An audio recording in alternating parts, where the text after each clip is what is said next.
Vous écoutez Enjeux municipaux.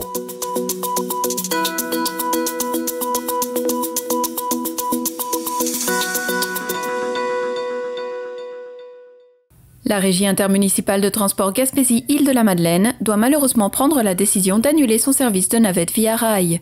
Ce service desservait la gare de train de Campbellton et les municipalités situées du côté sud de la péninsule pendant la période estivale et la période des fêtes depuis 2017.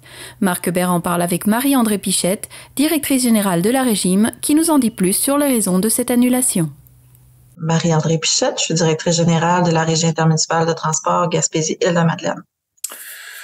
Est-ce que vous pourriez nous refaire comme en résumé, bien sûr, un reflet un peu de c'est quoi le régime et c'est quoi que vous offrez comme service, votre mission? La Régie existe depuis 2012. C'est une organisation qui gère le transport sur l'ensemble de la région administrative Gaspésie-les-Îles. Donc, elle gère la compétence au nom des 6 MRC du territoire. Donc, on offre des services différents là, au niveau de la mobilité durable, donc transport en commun, services particuliers de navettes. Puis, on développe aussi là, beaucoup d'autres projets là, alternatifs là, en mobilité durable, dont une rédaction de plans, des voitures en autopartage, des vélos électriques.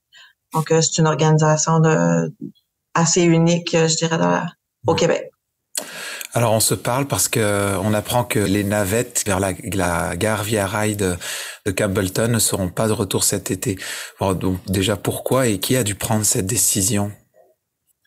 Oui, dans le fond, on a la Régie, l'équipe et le conseil d'administration de l'organisation ont pris la décision en début d'année de ne pas renouveler le service là, pour cet été des navettes vers via rail.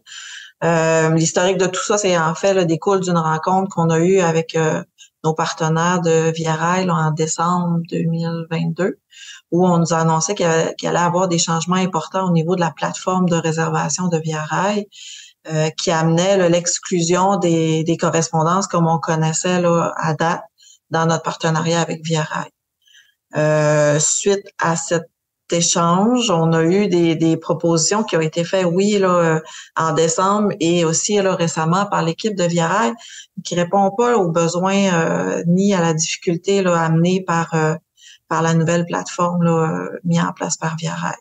Donc, à ce moment-là, il a été pris là, la décision au conseil d'administration de, au moins pour l'été, là, de prendre un pas de recul puis de voir là, les options là, dans les prochaines saisons. Mais pour l'instant, on voyait pas la possibilité avec l'équipe en place là, de maintenir le service. Parce que si j'ai bien compris, c'est que c'est vous qui vous investissiez une certaine somme d'argent pour avoir ce service de réservation en ligne et autres sûrement. Et je lisais que c'était pas reconduit. Est-ce que c'est ce budget-là, c'est parce que c'est un budget qui n'est pas reconduit ou un budget manquant? Non, c'est vraiment pas. Oui, tu sais, c'est un service que la Régie investit des sous, mais c'est vraiment pas une coupure budgétaire de notre part. C'est vraiment je dirais une problématique organisationnelle. C'est que du fait, au départ, on était intégré dans la plateforme de réservation de Via Rail. Donc, pour un client externe, c'est facile d'aller sur le système de Via Rail qui mettait en valeur le service, puis qui offrait de réserver un billet. Je prends un exemple, Gaspé, Montréal ou Toronto, Gaspé. Donc, à partir de là, on faisait une réservation de billet où on recevait un billet de train puis un billet de correspondance où on indiquait que c'était la Régie qui offrait cette correspondance-là. Mais tout se faisait en une seule transaction puis un seul point d'information. Fait que pour nous, ça, c'était important parce que surtout la clientèle estivale, c'est une clientèle touristique, donc une clientèle majoritairement à l'extérieur de la région, donc qui est difficile pour nous de rejoindre dans une petite organisation comme la nôtre.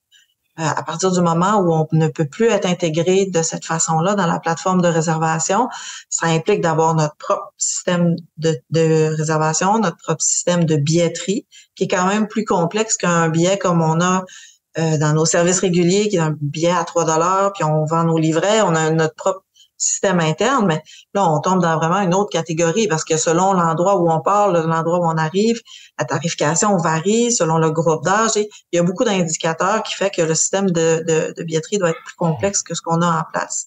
Donc, ça impliquait au niveau organisationnel pour l'équipe puis au niveau technique de développer des nouveaux outils, d'avoir du service la fin de semaine, parce que le Via Rail, c'est 7 jours sur 7 que les gens peuvent appeler pour réserver, avoir de l'information. Fait que même on avait une bonne connexion avec l'équipe de Via Rail, ils nous ont offert leur collaboration, dans le sens que de diriger la clientèle vers nos services, d'avoir vraiment une fluidité au niveau de la communication, mais on voyait vraiment un frein important à l'utilisation de notre service dans cette optique-là, parce que l'intermodalité et les services intégrés, ce qui fait que ça fonctionne, c'est faut être le plus efficace et le plus facile et facilitant pour la clientèle. Là, moi, j'imaginais une personne de l'Ontario appeler à Via Rail pour se rendre dans la région, prendre un billet, puis là, se faire diriger vers un autre service pour refaire une réservation, bien comprendre ce qu'on fait, nous s'assurer d'avoir l'information entre les deux. On trouvait vraiment pas cette façon de travailler là efficace pour la petite quantité de clientèle qu'on dessert. Ça reste que c'est à petite échelle, c'est un service public. Fait que c'était pas une coupure financière. On avait les fonds pour le faire, mais là, c'était vraiment plus une coupure organisationnelle. D'accord. Et comment est-ce que vous voyez dernièrement, on a fait beaucoup d'entrevues avec les préfets ou les certains maires pour parler justement du retour du train. Je mets ça entre guillemets parce c'est des étapes qui se font année après année, mais normalement, j'imagine que si vous arrêtez ce service-là aussi, est-ce que vous avez une certaine confiance aussi qu'à un moment donné le train va faire son bout jusqu'au bout? Oui, certainement. En tant qu'organisation, on souhaite le retour de ce service, puis on a confiance que ça va arriver. Il faut juste laisser le temps au ministère de faire son travail, puis laisser les gens en place continuer à faire avancer le projet, qui sont la Société de chemin de fer, nos élus sont impliqués, sont bien au fait de ce qui se passe. Donc, en tant qu'organisation, on fait confiance là au milieu pour faire avancer le projet, et on a vraiment on a la certitude que ça va revenir. C'est juste le quand qui est toujours un peu plus flou.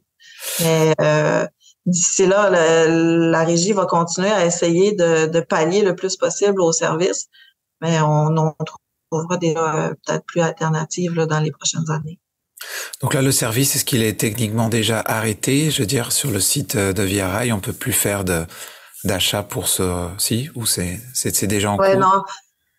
C'était déjà effectif, et que dans le fond, nous, cette possibilité-là de réservation tombait active autour de avril-mai, en prévision de la saison estivale, puis peut-être octobre pour la période des fêtes. Donc là, le changement chez Via Rail de plateforme, je crois qu'il est actif depuis janvier. Donc c'est déjà là effectif, là, c'est plus possible d'avoir l'information. Et pour terminer, pour les gens qui nous écoutent, on peut toujours aller sur votre site internet et magasiner en ligne des billets pour faire plusieurs sections si on souhaite, ou une section pour se déplacer dans la région. Oui. Puis aussi, je tiens à souligner que l'équipe est très au fait de ce qui se passe sur le territoire, des alternatives aux gens pour se déplacer. Donc, j'invite les gens à appeler notre service clientèle et à s'informer sur le site pour trouver d'autres façons de se déplacer. Là, il y a quand même plusieurs possibilités. Là. D'accord. Merci beaucoup de nous éclaircir ce sujet, Marie-Andrée. Ça me fait plaisir. Vous écoutez Enjeux municipaux.